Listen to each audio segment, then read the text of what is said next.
अरे तेरे नीर चली है पवन तो ध्यान दूसर ना जाए।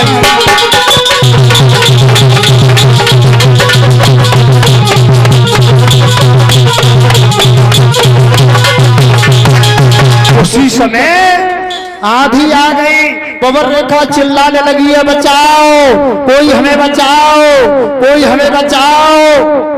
उसी समय एक दुर्बलिक नाम का राक्षस था महाराज, दुर्बलिक नाम का राक्षस आ गया है और कहने लगा मत चिल्लाओ पवन रेखा, रोधा न छोड़ प्यारी तेरा हाजिर देखो रखवाला, मेरे आगे प्यारी तो रोक नहीं है।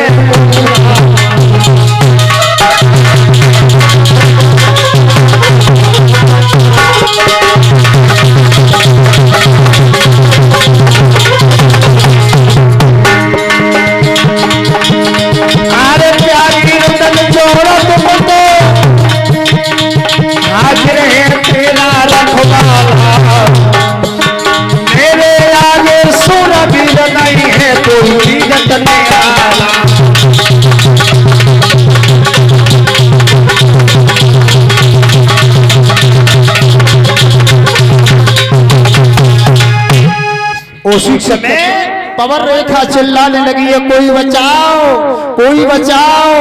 और उसी समय श्री सुखदेव जी समझाने लगे उत्तरानंदन परिषदों, जिस समय दुर्बलिक नाम का राक्षस आ गया महाराज उग्रसेन का रूप बना करके और कहने लगा अरे पवन रेखा क्यों चिल्ला रही हो पवन रेखा। हाँ, जैसे ही पवन रेखा ने देखा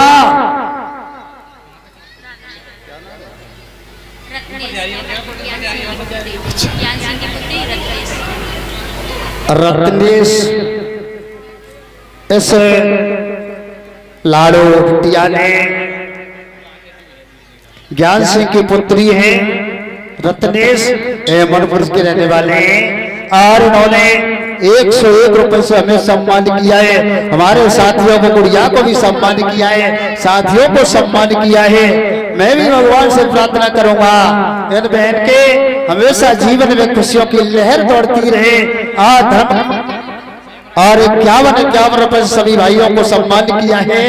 मैं भी भगवान से प्रार्थना करूंगा इन गुड़िया के जीवन में खुशियों की लहर दौड़ती रहे। बोली गोविंद भगवान की जय।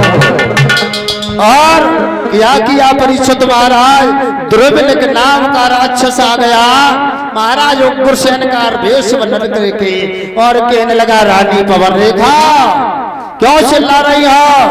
और उस राक्षस ने पवन रेखा के साथ में क्या किया,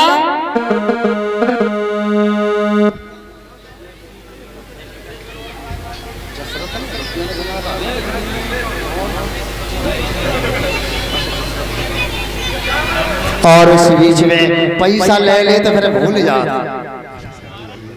भैया। और हमारे महेश भैया जी ने 101 रुपए से सम्मान किया है। हमारे महेश भैया जी ने 101 रुपए से सम्मान किया है। मैं भी भगवान से प्रार्थना करूंगा हमारे महेश भैया का जीवन में कोई कष्ट ना आए, यही प्रभु से मैं आकांक्षा करता हूँ, प्रभु से कामना करता हूँ। बोलिए गोविंद भगवान की। और उसी समय हमारे दशरथ मामा जी ने हमें नोटों से हार से सम्मान किया था और हमारे सभी साथियों को सम्मान किया था दशरथ जी ने। मैं भी भगवान से प्रार्थना करूंगा हमारे दशरथ मामा जी के माया से भंडार भरते रहे और दान की तरफ आगे बढ़ाते रहे। बोलिए गोविंद भगवान की। उसी समय उस राक्षस ने क्या किया पवन रेखा के साथ में, धोखे से उस नीच ने किया सती संभोग, प्रकट हो गया नीच से उस पापी से संयोग। ध्रुवलिंग नाम के राक्षस ने पवन रेखा के साथ में छल कर दिया भक्तों, और छल कर दिया। उसके साथ में पवन रेखा खड़ी रह गई। आज वो खड़ी हो गई, उसी समय ध्रुवलिंग नाम राक्षस अपने रूप में आ गया। जब अपने रूप में आ गया और एकदम से पवन रेखा ने देखा, अरे नीच तो मैं नहीं समझती थी, तूने तो दुष्ट कहीं का नहीं छोड़ा। पति का आभूषण होता है पत्नी, वो तूने नहीं छोड़ा है नीच।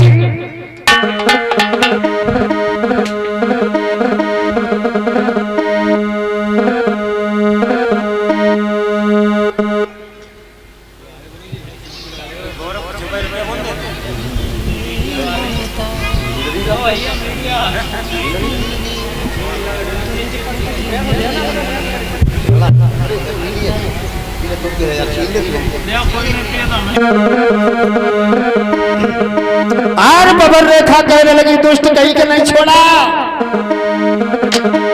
अरे तेरा हुई सत्यानाश धर्मी, धर्म बिगाड़ो मेरा।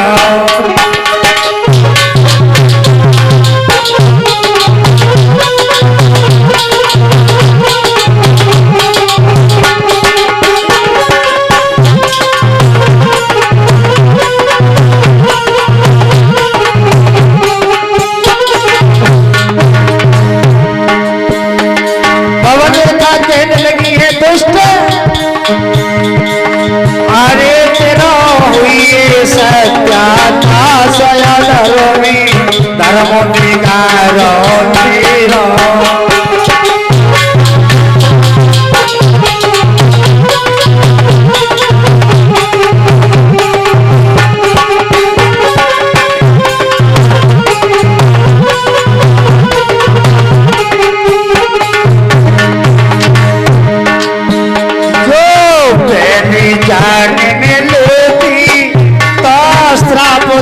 समझ करती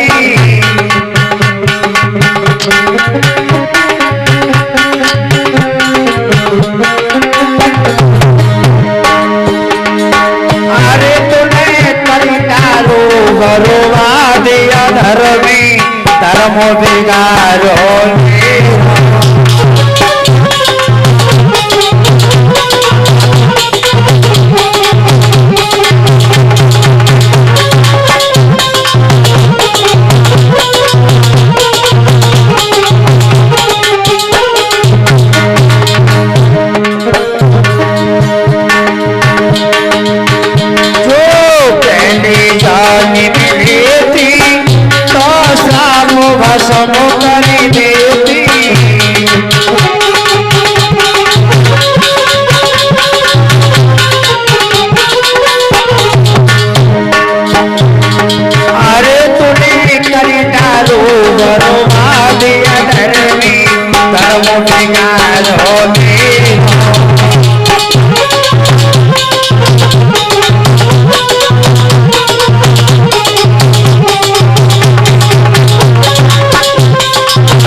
पवन रेखा, अरे नीच तूने तो कहीं का नहीं छोड़ा। अब मैं अपने पति के सामने कैसे जाऊंगी? अगर पहले जान लेती तुझे श्राप दे करके भस्म कर देती। नीच, तूने कहीं का नहीं छोड़ा। और उसी समय दुर्बलिक नाम का राक्षस हंसने लगा।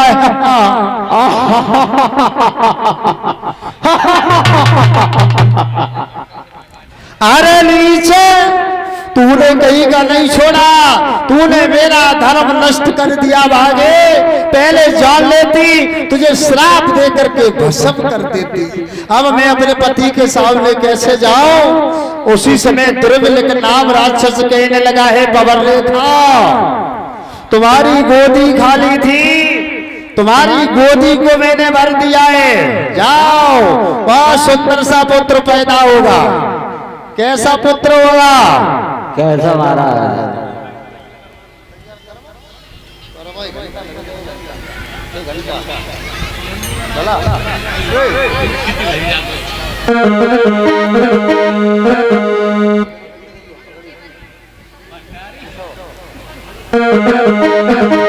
और पवन रेखा कहने लगी है, पवन रेखा बोली।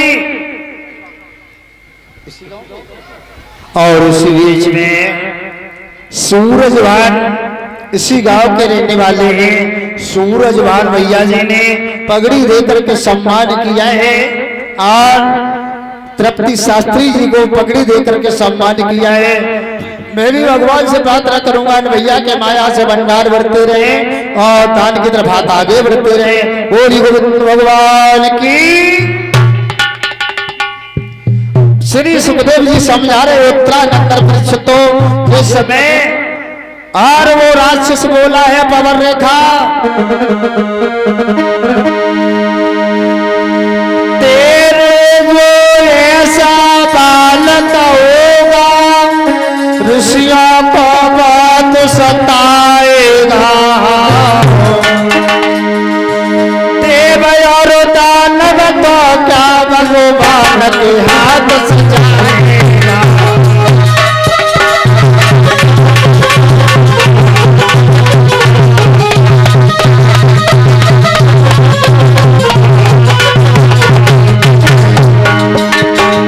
देव दानव की बात तो क्या ऋषियों को बहुत सताएगा। ये ध्यान रहे मेरी प्यारी भगवान के हाथ से जाएगा।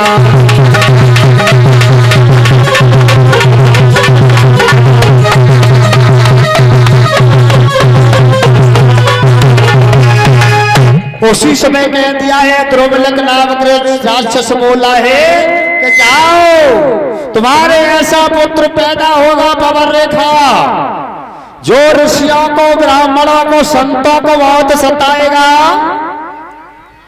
और दानव देवों की बात तो क्या है, वो भगवान के हाथ से मारा जाएगा, कह दिया है। और उसके बाद में राक्षस वहां से चला गया।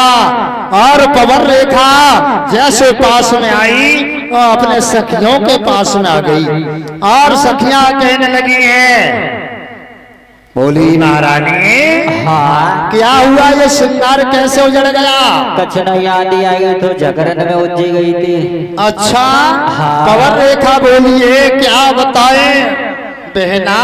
हाँ, एक हट्टा कट्टा था बंदर, अच्छा। मेरे गाल में मार गया। सारा श्रृंगार बिगाड़ गया, मेरी चादर को फाड़ गया।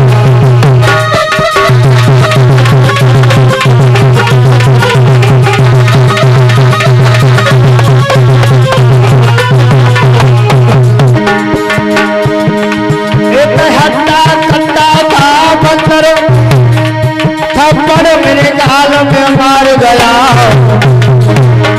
सारा श्रृंगार बिगाड़ गया, मेरी चादर को फाड़ गया।